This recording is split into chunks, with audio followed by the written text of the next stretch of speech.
أعوذ بالله من الشيطان الرجيم بسم الله الرحمن الرحيم السلام عليكم ورحمة الله وبركاته الحمد لله رب العالمين والصلاة والسلام على سيد الأنبياء والمرسلين سيدنا وحبيبنا محمد وعلى آله وصحبه أجمعين. Kita mulakan pertemuan kita dengan kita memuji-muji Allah Subhanahu wa taala dengan segala pujian yang selayaknya untuk Allah Subhanahu wa taala, dan kita mohon kepada Allah agar menyampaikan salawat dan salam buat junjungan teragung Nabi kita Muhammad sallallahu alaihi wasallam, dan juga buat seluruh ahli keluarga baginda dan juga seluruh para sahabat, tabi'in, tabi'at tabi'in dan orang-orang yang mengikut jejak langkah baginda sehingga hari kiamat. Alhamdulillah, kita panjatkan setinggi-tinggi kesyukuran dapat bertemu di pertemuan yang suasana alam maya ini, dengan masih lagi kita berdepan dengan pandemik COVID-19, dan juga kita juga memohon kepada Allah Subhanahu Wa Taala agar diberikan pertolongan dan kemudahan buat sahabat-sahabat dan saudara kita yang berada di beberapa buah negeri yang diuji dengan bah yang besar atau banjir, agar Allah Subhanahu Wa Taala memberikan jalan keluar ataupun meringankan beban mereka. Mudah-mudahan kita semua juga terus berdoa untuk dimudahkan segala urusan seharian kita, insya-Allah. Amin. Alhamdulillah, hadirin pada para jemaah, khususnya juga JK Surau An-Nur Bandar Puteri dan para jemaah yang dirahmati Allah Subhanahu Wa Taala. Okey ke saya punya audio dan video? Komen sikit admin. Okey. Kalau okey, jom kita malam ni nak berbicara berkaitan ataupun dalam surah Asy-Syams, surah Asy-Syams. Tuan-tuan boleh buka Al-Quran, atau siapa yang ada tafsir Al-Munir ini boleh buka pada muka surat 247. Surah Asy-Syams, surah yang kita telah ataupun surah yang diletakkan selepas surah Al-Balad. Surah Al-Balad kita telah bincangkan pada pertemuan yang lalu. Maka pada malam ini kita nak menyambung perbincangan kita dalam surah Asy-Syams, iaitulah surah yang hanya ada 15 ayat sahaja. Kalau sempat kita khatamkan, kita habiskan 15 ayat, yang mana surah ini juga dipanggil ataupun diletakkan kategori surah Makkiyah, surah yang berada pada surah yang dikategorikan sebagai surah yang turun sebelum hijrah Nabi. Dia bukan turun selepas hijrah Nabi. Okey, dia turun sebelum hijrah Nabi, kerana itu dipanggil surah Makkiyah. Baik, tuan-tuan yang dirahmati Allah Subhanahu Wa Taala, surah ini ada kesinambungan dengan surah Al-Balad. Ada kesinambungan daripada surah Al-Balad, yang surah Al-Balad yang kita dah baca pertemuan yang lalu, yang mana surah Al-Balad, kalau kita lihat apa yang disebut oleh pengarang kitab Syekh Wahbah Zuhaili rahmatullahi alaih, yang mana beliau menceritakan bahawa surah Al-Balad pada akhirnya menceritakan tentang kategori manusia. Ya, mereka manusia ni nanti di akhirat kelak Allah Taala akan asingkan. Contohnya kalau kita baca surah Yasin, Allah sebut apa? Wamtazul yawma ayyuhal mujrimun. Allah kata apa? Wamtazul, kami asingkan kamu wahai orang-orang yang melakukan maksiat. Maknanya di akhirat esok dia ada ashabul yamin ataupun ashabul maimanah, ada ashabul masy'amah. Ashabul maimanah yaminlah ataupun golongan kanan, ashabul masy'amah golongan kiri, iaitu ashabul yamin golongan-golongan yang taat pada perintah Allah, yang kata beriman, melakukan ketaatan. Adapun golongan yang masy'amah, golongan yang mendapat kejian, yang melakukan perkara mungkar, yang melakukan perkara yang kita kata mengundang murka Allah Subhanahu Wa Taala ketika dihidup di atas muka bumi dahulu. Baik, itu satu. Yang kedua, surah Asy-Syams juga menceritakan bagaimana surah ini memperincikan perangai, kategori apa nama dia manusia tu tadi, yang ashabul maimanah tu macam mana, ashabul masy'amah tu juga macam mana, secara terperinci. Nanti kita tengok. Okey. Baik. Surah Asy-Syams ini menariknya Allah Subhanahu Wa Taala bersumpah dengan beberapa kali dengan menggunakan lafaz ataupun sandaran kepada makhluknya yang uh, awal diciptakan dan juga mempunyai powerful. Powerful maksudnya hebatlah. Walaupun manusia makhluk yang hebat atau yang terhebat manusia, tapi dari segi ciptaan alam ni sebelum wujudnya manusia, ada makhluk yang Allah Ta'ala ciptakan, umpamanya matahari. Sebab itu surah ini sendiri dinamakan dengan surah matahari. Asy-Syams merujuk kepada matahari. Dan muqaddimah atau permulaan surah ini juga adalah dimulai dengan sumpah kepada matahari. Ayuh, jom kita baca bersama-sama surah Asy-Syams ini dalam beberapa ayat dahulu sebelum kita menjenguk masuk cerita-cerita yang ada dalam surah ni, insya-Allah. Okey, tuan-tuan boleh buka Al-Quran, kita baca sama-sama insya-Allah. A'udzu billahi minasy syaithanir rajim. Bismillahirrahmanirrahim. Wasyamsi wa duhaha wal qamari idza talaha wan nahari idza jallaha wal laili idza yaghshaha was samaa'i wama banaha والأرض وما طحاها ونفس وما سواها فألهمها فجورها وتقواها قد أفلح من زكاها وقد خاب من دساها. صدق الله العظيم. Kita baca dulu lebih kurang 10 ayat. Kita tengok apa yang terkandung pada ayat-ayat ini. Nanti kita sambung jika berkesempatan. Okey. Kata Allah Subhanahu Wa Taala, Bismillahirrahmanirrahim, wasyamsi wa duhaha. Allah Taala memuqaddimah atau membuka tirai surah ini dengan menyebut wasyamsi wa duhaha. Apa maksudnya? Demi matahari dan sinar cahayanya di pagi hari. Allah Taala memilih untuk memulakan surah ini dengan menyebut bersumpah dengan matahari. Dan bukan sekadar dengan matahari, tapi Allah Taala menyambung dengan menyebut wa duhaha, iaitu dan sinar cahayanya. Baik, para ulama kalau kita lihat dalam kitab ni menghuraikan berkaitan dengan hubung kait matahari dan juga waktu duha itu, waktu cahaya itu. Okey, apa maksudnya? Menunjukkan matahari, of course, dia keluar di awal pagi, itu satu. Yang kedua, dia ada cahaya yang kita tahu di pagi hari ini cahaya yang agak terik. Yang mana kalau kita lihat dibahaskan di sini, iaitu bagaimana cahaya yang kuat itu menjadi petunjuk bagaimana itulah permulaan kehidupan kita. Permulaan kehidupan kita secara tabiatnya itulah waktu mula manusia keluar untuk beraktiviti. Kalau budak sekolah, waktu pagi mereka keluar. Kalau orang pergi kerja, pagilah mereka cari rezeki. Semua begitu secara tabiatnya lah, kan. Walaupun kita tak nafikan dalam suasana hari ini ada orang kerja malam, siang tidur, ada juga kan. Orang yang kerja kilang contohnya kan, ada ikut shift, ataupun pegawai-pegawai keselamatan dia ikut shift kan. Berbeza kondisi, tapi secara umumnya pagi adalah waktu permulaan aktiviti. Sebab itu dalam surah An-Naba, surah yang pertama dalam juzuk 30, kalau kita ingat bagaimana Allah menyatakan apa? Wal-lail waja'alna al-laila libasa. Kami jadikan malam itu waktu berselimut. Maksudnya waktu manusia tidur malam.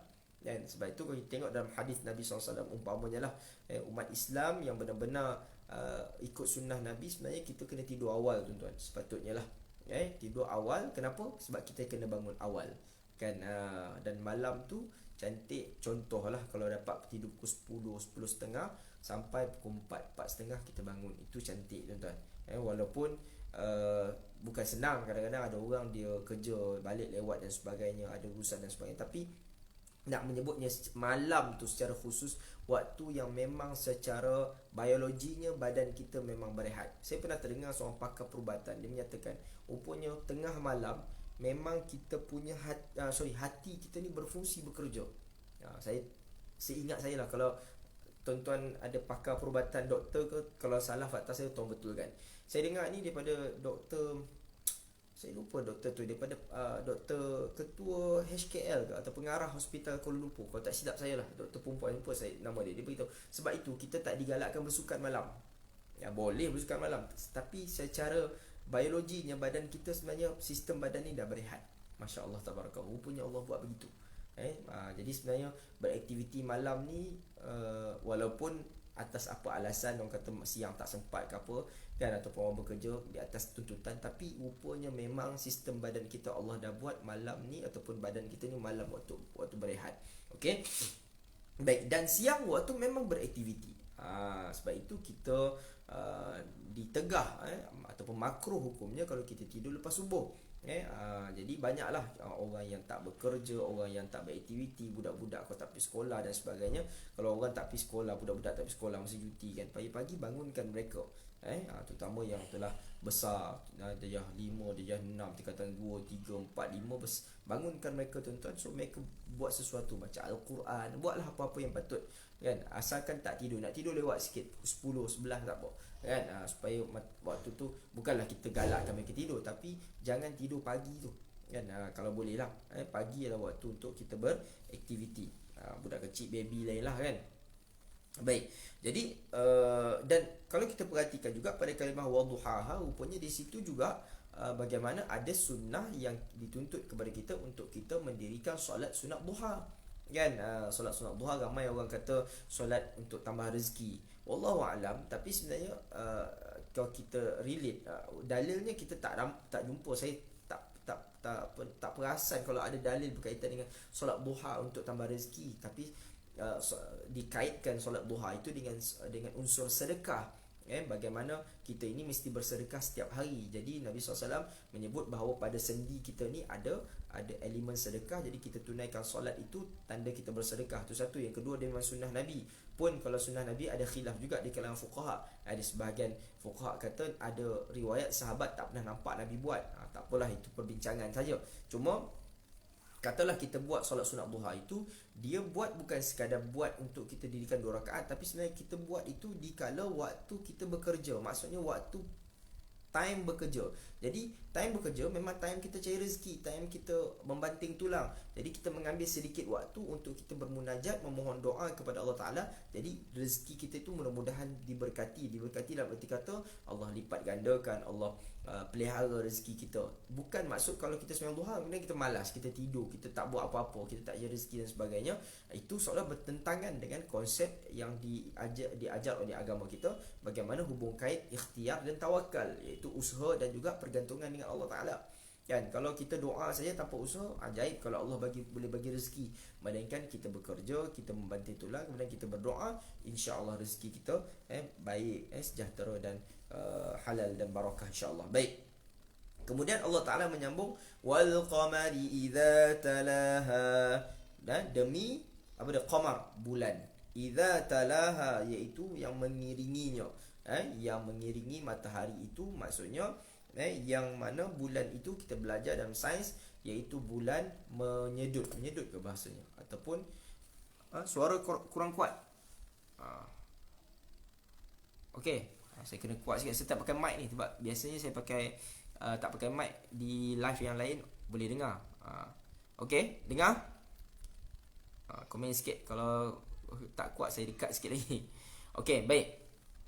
Saya kuatkan sikit suara saya. Baik, jadi Allah Subhanahu menyebut wal qamari idza talaha. Wal qamari idza talaha maksudnya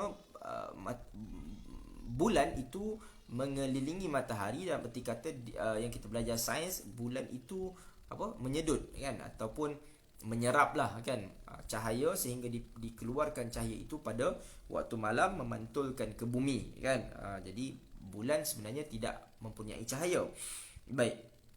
Jadi bulan itu juga kita lihat pada waktu malam menjadi fungsi bagaimana kita dapat, walaupun tidaklah seterang waktu siang, tetapi menjadi petunjuk bahawa cuaca yang baik. Maknanya tak ada hujan, tak ada ribut dan sebagainya. Kalau kita lihat di negara kita, kalau hujan tak nampak waktu malam tu kebiasaannya lah mendung. Kita tengok macam nak hujan dan seumpamanya lah kan. Dan juga dia barangkali merujuk kepada bulan ini iaitu menjadi petunjuk juga kepada orang yang bermusafir. Tapi itu lebih kepada bintang lah. Bintang suatu ketika dahulu orang-orang yang bermusafir, yang kita sebut sebagai pelayar-pelayar kan, menjadikan bintang sebagai petunjuk arah. Wan nahari idza jallaha, dan demi siang apabila terserlah matahari. Okey. Allah Subhanahu wa taala bersumpah dengan siang apabila cahaya terang matahari dan menampakkan segala-galanya. Siang hari dianggap sempurna apabila jelas kelihatan matahari.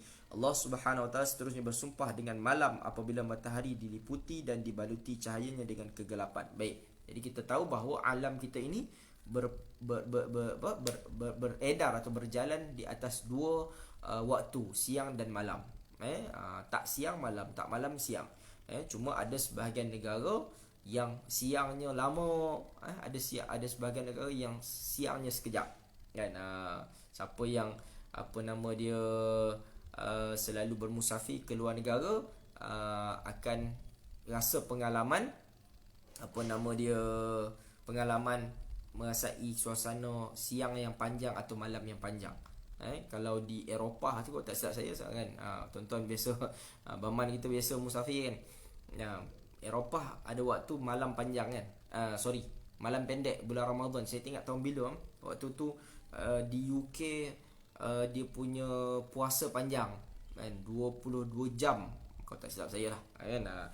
Tak apalah, itu berkisar kepada di segi kedudukan sesebuah negara itu pada kedudukan bumi. Tapi macam mana pun dia berlaku siang dan malam, cuma tempoh sahaja berbeza. Dan ini semua menjadi sebenarnya salah satu, kita katakan, tanda-tanda kebesaran Allah yang sepatutnya kita berfikir, dan bukan sekadar kita tengok macam tu, tapi kita menjadikan itu adalah salah satu tanda untuk kita melihat betapa hebatnya kekuasaan Allah Subhanahu Wa Taala. Waqtilafil laili wan nahar. Sebab itu dalam surah Ali Imran Allah sebut apa?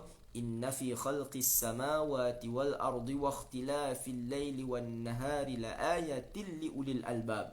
Sesungguhnya pada penciptaan langit-langit dan bumi itu, waqtilafil laili wan nahar, dan silih berganti siang dan malam, bertukar silih berganti siang dan malam, itu apa dah? Laayatil liulil albab, adalah tanda-tanda kebesaran Allah. Tak cukup lagi, tetapi untuk siapa? Liulil albab, untuk orang yang berfikir.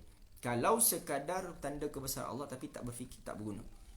Sebab itu kehidupan kita sebagai hamba Allah, kita orang beriman, orang Islam, kita tak mulia apa-apa kalau kita tidak menjadikan Islam kita itu benar-benar menjadi, kita kata, ruh ataupun cara hidup kita. Bukan Islam itu sekadar menjadi kebanggaan kalau dia ada di IC kita, ataupun kita pakaian orang Islam, tapi tak menggambarkan peribadi kita sebagai seorang Muslim. Kan baru ni kan, satu isu kan, satu viral video kan, tak sebutlah kan, sensitif pula kan video tu. Saya rasa semua orang tengok kan, plate kereta tu daripada mana. Kita tak prejudis kan, bukan sikap kita kata orang tu menggambarkan negerinya, tetapi sikap individu itu menggambarkan tercemarnya nama orang Islam kan, dengan pakai tudung. Saya sendiri malu kan, bukan isu dia bangsa apa, dia orang mana di kita, itu masing-masing. Tapi secara umumnya atau secara kita lihat, asasnya dia adalah Muslim, tapi melakukan perkara yang sangat jelek, iaitu buang sampah seterang-terangan dekat khalayak, dekat tepi jalan, sampah besar, buang batang aiskrim pun kalau boleh kita elakkan, tuan-tuan. Siapa yang, kalau ada yang kawan-kawan kita yang isap rokok, ingatkan jangan buang puntung rokok merata-rata. Rokok tu dah satu hal lah kan. Tak apalah kalau buat di tempat yang orang kata apa, jauh daripada orang awam, jauh daripada kanak-kanak, tak apalah, itu hak peribadi kan. Tapi jangan kotori alam kita dan buang di tong sampah atau tempat yang sepatutnya kan. Habis tak ada tempat, tuan-tuan, buang dalam poket kan. Kalau terbakar, poket kita lah terbakar kan. Tapi maksudnya, poin dia jangan bersepah, jangan membuang sampah. Ini sangat merosakkan imej seorang Muslim atau imej agama Islam. Tuan-tuan bayangkan kalau belakang kereta tu non-Muslim, apa persepsi dia kepada orang Islam atau agama Islam. Walaupun taklah sebenarnya orang Islam tu totally keseluruhannya menggambarkan itu Islam, tapi secara tidak langsung itulah dia, kan? Itulah yang terlihat di mata kawan-kawan kita yang bukan Islam. Kemudian kita marah orang bukan Islam. Ini tidak adil, sedangkan kita sendiri tak bawa image Muslim yang sebenar, kan? Jadi ini mesti diperbaiki. Pakai earphone, maaf lah, saya punya earphone sebenarnya ada tapi dah rosak nak main. Jadi yang ni je lah, InsyaAllah boleh dengar kot. Kurang jelas tuan-tuan kuatkan sikit. Baik. Jadi penting untuk kita melihat bagaimana hakikat Muslim itu menggunakan akalnya berfikir tentang kebesaran Allah Subhanahu Wa Taala. Sebab tu Allah sebut wan nahari idza jallaha wal laili idza yaghshaha, malam yang meliputi juga tanda-tanda kebesaran Allah. Malam yang sepatutnya saya sebut tadi, bagaimana kalau kita boleh mengambil sedikit ruang pada waktu malam kita untuk kita bermunajat, memohon kepada Allah Subhanahu Wa Taala, adalah sangat-sangat luar biasa khasiatnya ataupun faedahnya ataupun ganjarannya. Kita tahulah pahala orang yang bangun malam ni. Okey. Was-samaa'i wa ma banaha, dan langit yang Allah Taala ciptakan. Masya-Allah, tabarakallah. Langit ini juga satu, kita mungkin kadang-kadang tak rasa benda itu perlu kita fikir secara kritis atau secara serius tentang ciptaan Tuhan. Sebab kita memang lahir-lahir dah nampak benda macam ni, kan? Alam ni macam ni, kan? Tapi kalaulah kita ini mungkin kata na'udzubillah, satu hamba Allah, katalah dia tu buta, kan? Tapi dia anugerahkan oleh Allah SWT untuk dapat melihat alam ni. Saya rasalah dia punya bersyukurnya itu melihat ciptaan Tuhan yang dia tak pernah tengok sampai. Saya rasa berbeza dengan kita yang dah melihat hari-hari ni. Dia mesti rasa betapa hebatnya ciptaan Tuhan, betapa indahnya. Mungkin lalat yang hinggap dekat makanan dia pun dia akan tengok betapa hebatnya Allah Ta'ala. Barangkali begitu. Orang yang tak pernah melihat, tapi kita dah tengok hari. Sebab tu nikmat ni bila dapat, sentiasa dapat ataupun sentiasa rasa, dia punya kemanisan tu tak berapa nak rasa, kan? Jadi sebab itu bila Allah Ta'ala tarik nikmat kita, masa tu kita tercari-cari lah. Sebab tu apa nama dia, Nabi sebut apa? Irtanim khamsan qabla khamsin. Ingat kan hadis tu, rebut 5 pahala dan 5 apa kebaikan sebelum hilang 5, ataupun rebut 5 nikmat itu. Maksudnya gunakan nikmat itu, irtanim khamsan qabla khamsin. Antaranya waktu sihhata qabla saqamik, waktu sihat engkau sebelum sebelum sakit engkau. So waktu sihat tu kena guna betul-betul. Gunakan kudrat kita. Kadang-kadang kita ni nampak sakit sikit, macam-macam alasan, kan? Itu malas kita solat berjemaah dan seumpamanya. Tapi bila kita dah saqamik, bila kita dah terlantar, masa tu pula kita mengidamkan untuk berjemaah, untuk melakukan ketaatan macam-macam. Ini pesanan untuk saya, tuan-tuan, bukan untuk penonton, untuk saya terutamanya, supaya kita sentiasa mengingatkan diri kita untuk kita memperbaiki diri kita. Okey. Kemudian Allah kata apa? Was-samaa'i wa ma banaha tadi, langit yang Allah ciptakan, yang Allah bina tanpa tiang. Kita lihat ciptaan yang masya-Allah tabarakallah, tak mampu akal kita untuk berfikir macam mana hebatnya Allah Taala. Wal ardi wa ma tahaha, wal ardi wa ma tahaha, dan bumi itu, demi bumi serta penghamparannya. Sama dalam surah An-Nazi'at, kan? Allah sebut apa? Wal arda ba'da dhalika dahaha, kan? Akhraja minha ma'aha wa mar'aha. Bumi yang Allah hamparkan dan Allah pancutkan. Pancutkan maksud Allah keluarkan daripada bumi itu air. Masya Allah, tabarakallah. Rupanya dalam bumi kita ni, tuan-tuan, saya tak tahu, kan? Kita mungkin belajar tapi tak tahu secara reality. Tapi rupanya memang dalam bumi ni sekitar dalam 50 kaki. Rupanya tu yang kaedah air boring, air mata air dalam tanah tu. Memang rupanya dalam bumi kita ni, Masya Allah, tabarakallah. Tak tahulah macam mana Allah Ta'ala buat. Banyak sungguh air, kan? Sebab tu di negara-negara panas, contohnya Sudan, Afrika, banyak sangat sistem menyedut air menggunakan kaedah boring ni. Apa nama dia, dipanggil, lupa istilah dia, kan? Lebih boring, maksudnya pam air daripada buatan. Macam tu jugalah yang sebahagian NGO saya pun ada buat di Kemboja, kan?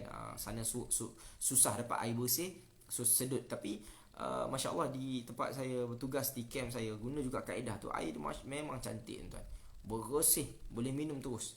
Kan? Lebih kurang dalam 40 kaki kita gali. Kan? Masya Allah tabarakallah. Jadi nak sebutnya dengan air itu menyebabkan tumbuh-tumbuhan, pokok-pokok semua subur, hidup. Kan? Rupanya di dasar bumi ini memang rupanya kedudukan dalam bumi ini banyak sangat air. Kan? Dan ajaibnya, saya tanya orang yang gali apa nama dia air tu, dia kata kalau tempat tu dekat dengan sungai, air tak banyak atau susah dapat air. Macam tu pula dah. Kan? Tapi kalau tempat tu jauh daripada sungai, banyak air dalam tu. Oh, Masya Allah. Saya punya camp tu dekat dengan sungai. Jadi air ada tapi susah tuan. 2 kali, 3 kali dia orang gali baru dapat. Kan? Tapi kalau tempat tu kering kontang, ustaz dia kata atas ni rupanya dalam bumi banyak air. Masya Allah, macam tu pula. Kan? Tapi tak apalah, itu kekuasaan Allah Subhanahu Wa Taala. Aku pada hari kita. Kita ada lebih kurang 15 minit lagi nak isyak kan. Baik. Kemudian Allah Subhanahu Wa Taala sebut apa? Wa nafsin wa ma sawwaha. Barulah sampai ke diri kita tuan-tuan. Tadi Allah cipta alam, Allah cipta kekuasaannya menciptakan alam ini, buminya atau malam, siang, dari segi waktunya, kemudian kita kata ciptaan langit, kemudian sekarang Allah kata wa nafsin wa ma sawwaha. Allah, apabila Allah Subhanahu Wa Taala mengakhiri sumpahnya dengan jiwa diri manusia, yang mana Allah Subhanahu Wa Taala menjadikan segala isi bumi kini adalah kerananya. Ini kerana manusia. Bumi ini Allah Taala cipta untuk manusia. Segala kejadian ini adalah untuk manfaat manusia dan sebagai wasilah ke arah ketinggian dan kemajuan hidup. Jadi sebab itu dalam Al-Quran Allah Ta'ala melantik manusia menjadi khalifah menguruskan bumi ini. Sebab itu kalau kita lihat dengan dimensi yang luas, yang jauh tuan-tuan, pengurusan alam ini dari segi ekosistem alam, dari segi pentadbiran, dari segi ekonomi, semua itu adalah amanah yang sangat besar yang mesti dilunaskan oleh satu makhluk yang bernama manusia. Termasuklah politik kan, politik Malaysia kita ni tak habis-habis lagi kan. Sebenarnya itu semua adalah satu amanah daripada Allah Subhanahu Wa Taala yang mesti diuruskan, diurus tadbir dengan nilai ketakwaan, nilai ketulusan, mengikut sistem yang Allah tetapkan, yang diajarkan oleh Nabi SAW. Sebab itu kalau alam ini diuruskan bukan dengan sistem yang menepati sirim Muslim atau sirim syariah, sirim kita sirim enggak lah, tapi maknanya sistem yang syariah tetapkan, confirm dia akan huru-hara kan. Sebab itu tak kata siapa lah, tak katalah Malaysia, satu dunia lah, apabila penyalahgunaan, kerakusan, ketamakan dalam contohnya kita katalah, dalam contoh kita ambil pembalakan berleluasa, pembalakan yang tak dikontrol, tengok apa jadi. Boleh menjadi salah satu kita kata aspek ataupun sebab kenapa banjir yang terlalu dahsyat kebelakangan ini, mungkin tuan-tuan salah satu kerana pembalakan yang tak dikawal, menyebabkan air, sistem takungan air yang tak dapat dibendung lagi kan. Saya duduk di Hulu Langat ni pun katanya begitu juga, bila mana highway nak dibuat, memang tengah buat pun, nak siap dalam setahun 2 lagi. Jadi bukit ditarah lah, jadi menyebabkan tempat takungan air di sini kalau 2 jam hujan lebat habis, bukan 2 jam, sejam suku habis kan, memang banjir. Walaupun taklah dinafikan perkara-perkara itu sebahagiannya memang atas tuntutan kerana memudahkan, tapi itulah hakikatnya apabila sistem alam ini dia sudah bercanggah ataupun telah kita kata bertembung dari segi keseimbangannya, maka dia akan mendatangkan kefasadan, kerosakan kan. Sebab itu Allah Ta'ala sebut apa dalam surah Al-Isra kan, apa nama dia, Allah sebut ayat tu, Allahumma salli alaihi, lupa saya ayat tu, akan terzahirlah kerosakan di muka bumi itu daripada tangan aidin nas. Macam ayat dah lupa lah, ayat apa nama dia, nasnya, cuma nak sebutnya akan terzahirlah kerosakan di muka bumi itu berpunca daripada tangan-tangan manusia sendiri kan. Tak dapat dinafikan. Jadi wallahu alam, ekosistem alam yang semakin tidak seimbang dengan pembalakan, dengan kemajuan, dengan teknologi, dengan pelbagai lagi kita katakan punca-punca ataupun elemen-elemen yang membuatkan ekosistem atau ekosistem alam ni yang semakin rosak, menyebabkan bumi ini sudah semakin sakit. Bila sakit, secara fitrahnya dia akan mati. Itulah nanti juga seiring dengan kehendak Allah Ta'ala menjadikan hari yang dipanggil hari kiamat. Dan baik, Allahumma salli ala Muhammad. Kemudian Allah memperkenalkan an-nafs ini dan memberi kefahaman kepadanya tentang apa yang buruk dan jahat. Ini yang tadi kita sebut di awal tadi, bagaimana Allah memperincikan tentang sifat orang yang maimanah dan masy'amah, kan? Adapun maimanah iaitulah orang yang disebut pada ayat yang ke apa nama tu? 8. فَأَلْهَمَهَا فُجُورَهَا وَتَقْوَاهَا, diilhamkan atau diberikan kepada iaitu itu apa, nyawa lah ataupun ruh tadi tu, fujuraha wa taqwaha, maka Allah mengilhamkan kepada jiwa itu iaitu jalan kefasikan dan jalan ketakwaan. Fujur jalan kefasikan, maknanya jalan kecelakaan, jalan kerosakan. Takwa jalan kebaikan lah. Jadi Allah beri kepada nafsu jiwa kita ini dua-dua. Tinggal lagi kita sendiri yang decide mana kita nak ikut, mana kita nak bawa diri kita. Sebab Allah dah bagi akal. Bukan kata kalau Allah bagi dua-dua tu Allah biarkan tanpa panduan, tak. Dan akal ini juga tidak boleh nak membawa, memimpin nafsu ataupun kita kata jiwa kita, nafsu tadi tu, ke jalan yang selamat tanpa panduan agama ni, tanpa Al-Quran dan Sunnah. Jadi sebab tu para ulama membahaskan contohnya ayat nurun ala nur dalam surah Nur tu kan. Nur, cahaya ke atas cahaya. Sebagian ulama menyebut apa? Cahaya ke atas cahaya tu nur Al-Quran, ke atas nur akal. Nur tu satu Al-Quran, satu masuk akal. Maknanya Al-Quran juga tak beri apa-apa faedah. Maksudnya kepada individu tersebut, Al-Quran pasti memberi faedah kepada alam, tapi kepada individu tu kalau dia tidak mengambil intipati daripada Al-Quran. Demikian akalnya juga, dia akan membawa kerosakan kalau tak dipandu dengan Al-Quran, maksud tak dipandu dengan agama, kan? Jadi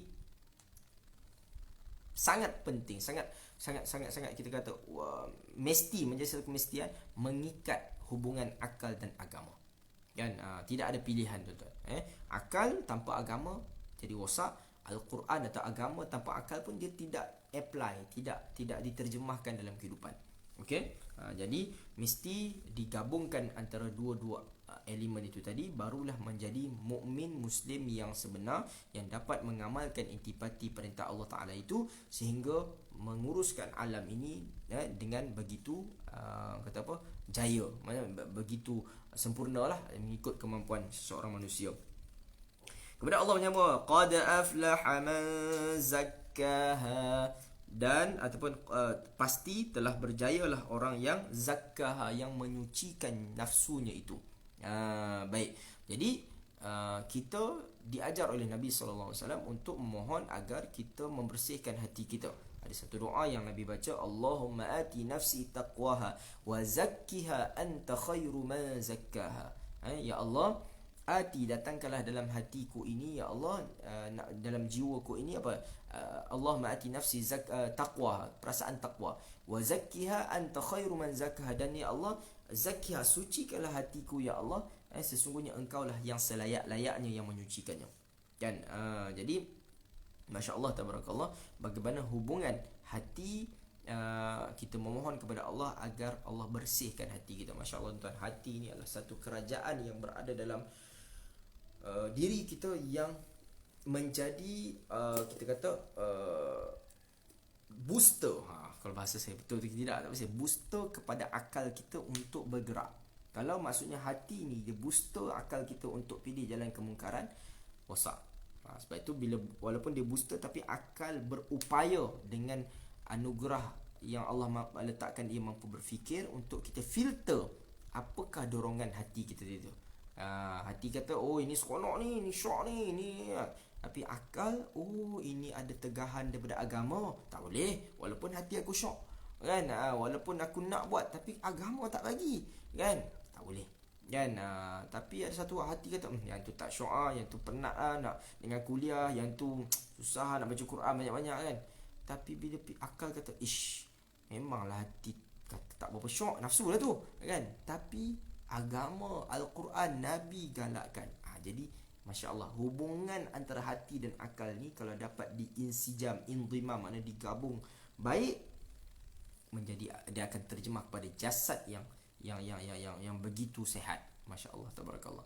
Tapi kalau hati tidak dikawal, tidak di kontrol, tidak di filter oleh akal kita ni, sebab tu akal tidak ada pilihan, mesti dimasukkan sebanyak-banyaknya, kita katakan komponen-komponen di segi aksesorinya dengan ilmu-ilmu yang bermanfaat, maksudnya untuk kontrol. Sebab macam kereta kita lah, kereta kita makin bagus aksesori, makin bagus dia punya kita kata sistemnya, makin berkualiti kereta kita. Sama juga badan kita, akal makin bagus, makin banyak belajar, makin banyak kita mengetahui ilmu-ilmu yang bermanfaat, insya-Allah makin berkualiti hidup kita. Hari ni hari Rabu, hari Ahad kalau tak salah saya, kami PUPU bertemu dengan seorang tokoh yang disegani, iaitu Syekh Habib Ali, Habib Ali kan, Habib Ali Azin, Habib Ali Azin kan, Zainal Abidin. Dan kita pergi, sebelum tu sahabat-sahabat saya pergi jumpa Menteri Datuk Seri Dr. Zulkifli, Menteri Agama kita. Kemudian kita pergi jumpa Allahumma salli ala Muhammad, Habib Ali. Kita dengar tausiah, dengar pesanan, dengar tazkirah, dengar dia punya pesanan untuk kita mengingatkan diri kita. Walaupun kita ni ustaz, kita ni orang yang pergi ceramah, tapi saya sendiri masih banyak kekurangan, masih banyak lagi perlu untuk ditegur, diperbaiki hidup saya. So kita pergi tanya, antara pesanannya saya ingat, dia sebut apa, sesungguhnya nafsu lebih berbahaya daripada syaitan. Tuan-tuan bayangkan, dia sebut nafsu kita ni lebih asyaddu khatran minasyaitan, dia kata minasyayatin. Nafsu kita, syaitan ni dia datang, dia sembang-sembang tapi nafsu ni yang decide, nafsu ni yang akan lebih kata apa, encourage, lebih galakkan, lebih bersemangat nak buat sesuatu. Kalau baik, baiklah, kalau keburukan. Jadi sebab itu saya ingatkan diri saya dan penonton yang dirahmati Allah Subhanahu Wa Taala semua menyedari hakikat itu, bahawa inilah dia kerajaan yang ada dalam hati kita untuk menentukan terjemahannya dalam kehidupan kita. Dan ayat yang terakhir kita baca tadi apa? Wa qad khaba man dassaha, dan sesungguhnya rugilah orang yang mengotorinya. Jadi orang yang tidak berusaha, maksudnya kalau dia memang dia manusia, of course lah, dia taklah maksum kan, tapi dia berusaha untuk membersihkan hatinya, insya-Allah dia termasuk yang golongan qad aflah man tazakkaha. Tapi kalau dia mengabaikan, dia tak peduli, dia tak ambil kisah, dia tak kira apa nak jadi, itu yang termasuk di kalangan orang yang waqad khaba man dassaha. Okey, jadi kita sendiri letak pilihan dalam hidup kita, kita nak ambil yang mana satu. Ini dia, kita dah bagi panduan, Allah Ta'ala dah sebut, Allah dah tinggalkan kepada kita, dah kurniakan kepada akal kita ilmu yang macam ni. Tinggal kita nak membuat keputusan, nak penuhkan hati kita, nak gunakan hati kita ini untuk yang mana satu, khaba man dassaha ke, ataupun aflaha man zakkaha, berugi pada orang yang mensia-siakan atau merosakkan, atau berjaya orang yang telah menyucikannya. Itu keputusan pada diri kita masing-masing. Okey, jadi mudah-mudahan lebih kurang 10 ayat ini memberikan kepada kita sedikit panduan, sedikit pencerahan tentang